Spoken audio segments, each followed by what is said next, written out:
Deuteronomy chapter 26, verses 4 to 10. Moses retells the great events of salvation history. The priest shall then take a basket from your hands and set it in front of the altar of the Lord your God.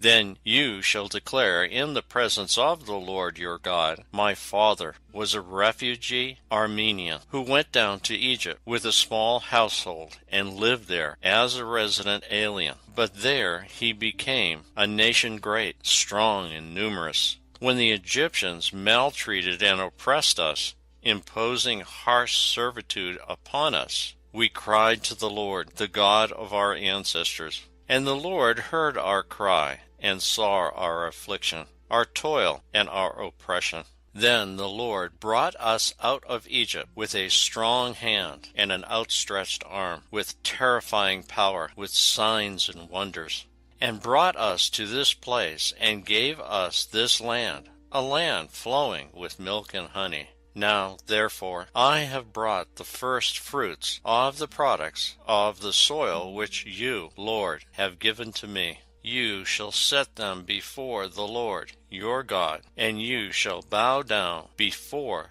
the Lord your God. The first fruits of the land or labor should be considered the tithe or 1/10 of the earnings. The emphasis in this reading falls on the form of the religious service which must accompany the offering. Even today, a gardener takes special pleasure, special pride in the first crop of the season. But perhaps in this scientific age, we have forgotten that it is God who brought forth the crop. This section of Deuteronomy insists on three things: that the worship must be directed to the true God, that the worship must be conducted properly, and set them, the gifts, before the Lord is a reference to Jerusalem's temple.